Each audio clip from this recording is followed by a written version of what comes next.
बच्चों, आज हम जानेंगे क्लास 11 हिस्ट्री से चैप्टर फर्स्ट का सारांश, जिसका शीर्षक है समय की शुरुआत से, जो एनसीईआरटी बुक से लिया गया है, सीबीएसई पाठ्यक्रम पर आधारित है।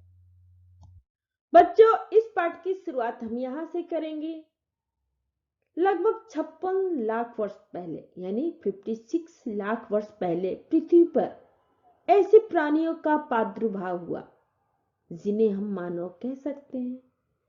आधुनिक मानव 1,60,000 साल पहले यानी 1,60,000 ईयर्स पहले पैदा हुआ।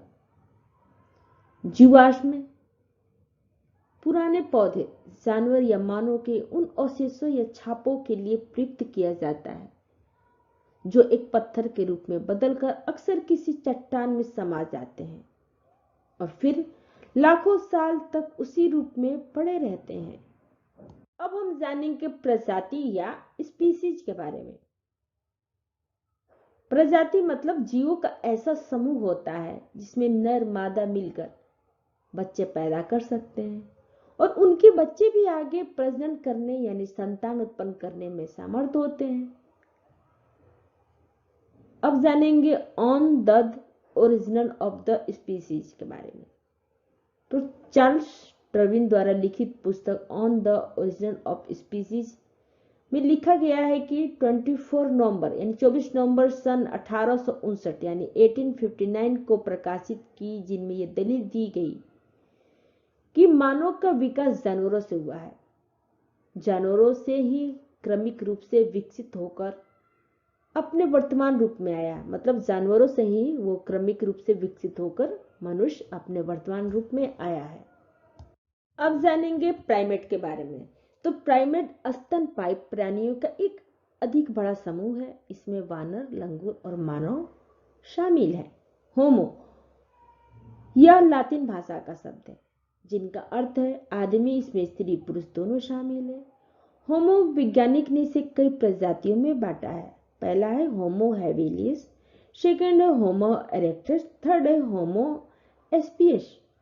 होमो हैबिलिस जो औजार निर्माता मनुष्य है, होमो इरेक्टस में जो सीधे खड़े होकर पैरों के बल चलने वाले, थर्ड है होमो एस्पियस में चिंतनशील मनुष्य है।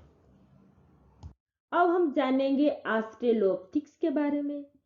ये लातिनी भाषा के शब्द ऑस्ट्रल जिसका अर्थ दक्षिणी और यूनानी भाषा के फिथिक्स का अर्थ है वानर से ये दोनों शब्दों से मिलकर बना है। यह नाम इसलिए दिया गया क्योंकि मानव के आधे रूप यानी आधा रूप उसकी वानर यानी वानर अवस्था से उसके लक्षण मिलते हैं। अब ऑस्ट्रेलोपिथेकस की विशेषता क्या है उसके बारे में जानेंगे। तो पहला है ऑस्ट्रेलोपिथेकस का मस्तिष्क होमो की अपेक्षा बड़ा होता था। सेकंड, इनके जबड़े भारी होते थे। थर्ड है इनके दांत भी बड़े होते थे। फोर है हाथों की दक्षता सीमित थी। फाइव है सीधे खड़े होकर चलने की क्षमता अधिक नहीं थी। सिक्स है ये अपना अधिक समय पेड़ों पर गुजारते थे। आदिकालीन मानव अपना भोजन किस प्रकार ग्रहण करता था? तो आदिकालीन मानव अपना भोजन विभिन्न तरीकों से ग्रहण करता था। पहला है संग्रहण, सेकंड है शिकार, थर्ड है मछली पकड़ना, फोर है अपमार्जन। पुरातत्वविद ये वो वैज्ञानिक है जो मानव इतिहास का अध्ययन खुदाई से मिले अवशेषों के अध्ययन से करता है। आधुनिक मानव के उद्भव के मतलब उदय के दो सिद्धांत है। पहला क्षेत्रीय निरंतरता मॉडल सिद्धांत, अनेक क्षेत्रों में अलग अलग स्थानों पर मानव की उत्पत्ति हुई। सेकंड है प्रतिस्थापना का सिद्धांत, मानव का उद्भव अफ्रीका में मतलब मानव का उदय अफ्रीका में हुआ तथा वहां से भिन्न भिन्न इलाकों में फैले। जीनस इसके लिए हिंदी में वंश शब्द का प्रयोग किया जाता है। होमिनाइड ये बंदरों से कई तरह से भिन्न होते हैं। इनका शरीर बंदरों से बड़ा होता है और इनकी पूंछ नहीं होती। होमिनाइड की विशेषता, पहला है होमिनाइड बंदरों से कई तरह से भिन्न होते हैं। सेकंड है उनका शरीर बंदरों से बड़ा होता है और उनकी पूंछ नहीं होती। थर्ड है होमिनिडो के विकास और निर्भरता की अवधि भी अधिक लंबी होती है। अपमार्जक किसे कहते हैं? तो अपमार्जक इसका अर्थ है त्यागी हुई वस्तुओं की सफाई करना या भक्षण करना। अब हम यहाँ जानेंगे संचार, भाषा और कला के बारे में। तो भाषा के विकास पर कई प्रकार के मत हैं। पहला है होमिनिड भाषा में अंग विक्षेप यानी हाव भाव या हाथों का संचालन, हिलाना शामिल था।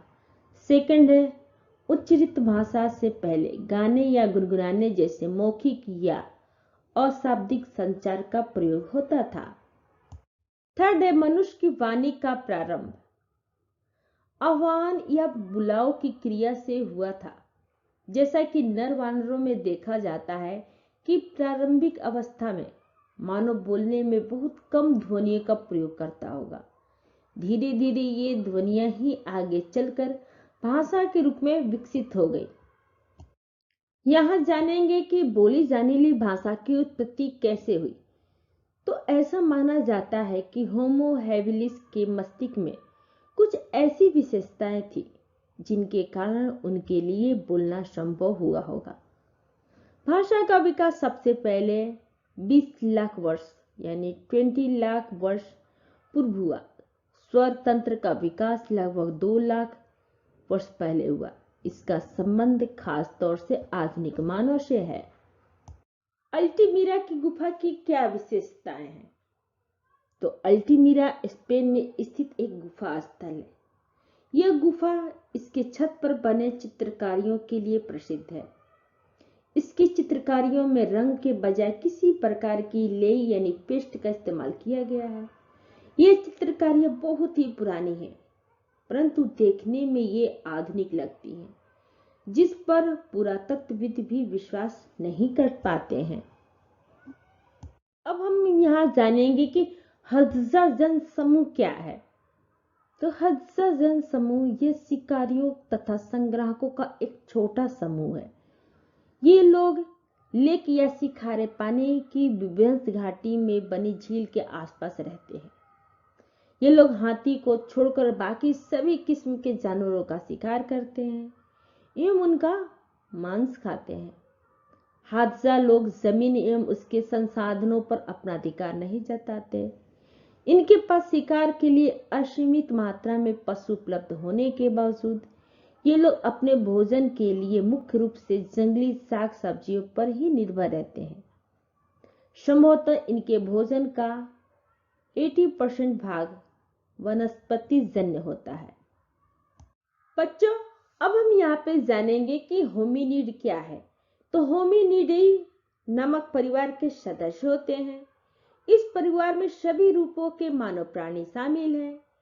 होमिनिड्स समूह की अनेक विशेषता हैं, जैसे मस्तिष्क का बड़ा आकार, पैरों के बल सीधे खड़े होने की क्षमता, 2 पैरों के बल चलना, हाथ की विशेष क्षमता जिससे वो औजार बना सकते थे और इनका इस्तेमाल कर सकते थे।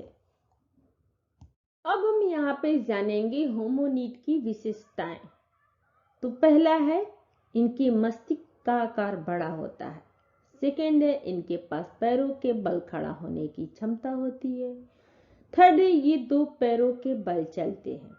4 है इनके हाथों में विशेष क्षमता होती है जिससे वे हथियार बना सकते थे और चला सकते थे।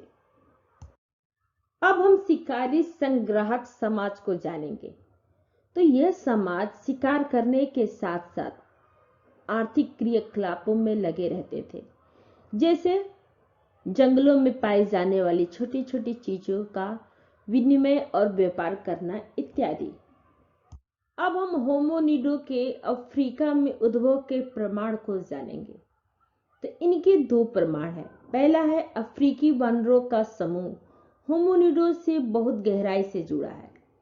सेकेंड है सबसे प्राचीन होमोनिड जीवाश्म जो ऑस्ट्रेलोपिथेकस वंश यानी जीनस से है, जो पूर्वी अफ्रीका में पाए गए हैं, और अफ्रीका के बाहर पाए गए जीवाश्म इतने पुराने नहीं हैं। बच्चों, होमोनिड और होमोनाइड में क्या अंतर होता है? तो पहले जानेंगे होमोनिड के बारे में। तो इनका होमोनाइडो की तुलना में मस्तिष्क छोटा होता था। सेकेंड है, ये सीधे खड़े होकर पिछले 2 पैरों के बल चलते थे। थर्ड है, इनके हाथ विशेष किस्म के होते थे जिसके सहारे ये हथियार बना सकते थे और इन्हें इस्तेमाल कर सकते थे। 4 है, इनकी उत्पत्ति लगभग 56 लाख यानी 56 लाख वर्ष पूर्व माना जाता है। अब हम जानेंगे होमोनाइड के बारे में। तो होमोनाइड, पहला, इनका मस्तिष्क होमोनिड की तुलना में बड़ा होता है। सेकेंड है, ये चौपाए थे यानी 4 पैरों वाले थे, यानी चारों पैरे वेव बल चलते थे, लेकिन वन वेव शरीर का अगला हिस्सा और अगले दोनों पैर लचकदार होते थे। थर्ड है, इनके हाथों की बनावट भिन्न थी और ये औजार का उपयोग करना नहीं सीखे थे। 4 है, इनकी उत्पत्ति होमोनिडो की उत्पत्ति से पहले का माना जाता है। अब हम यहाँ पे जानेंगे कि ऑस्ट्रेलोपिथेकस और होमो में क्या अंतर होता है। तो पहले जानेंगे ऑस्ट्रेलोपिथेकस के बारे में। तो पहला है, ऑस्ट्रेलोपिथेकस का मस्तिष्क होमो की अपेक्षा बड़ा होता था। सेकंड है, इनके जबड़े भारी होते थे। थर्ड है, इनके दांत भी बड़े होते थे। 4 है, हाथों की दक्षता सीमित थी। 5 है, सीधे खड़े होकर चलने की क्षमता अधिक नहीं थी। 6 है, ये अपना अधिक समय पेड़ों पर गुजारते थे। अब हम जानेंगे होमो के बारे में। तो पहला है, इनका मस्तिष्क ऑस्ट्रेलोपिथेकस की अपेक्षा छोटा होता था। सेकंड है, इनके जबड़े हल्के होते थे। थर्ड है, इनके दांत छोटे आकार के होते थे। 4 है, ये हाथों का अच्छा उपयोग कर लेते थे। 5 है, इनमें सीधे खड़े होकर चलने की क्षमता अधिक थी।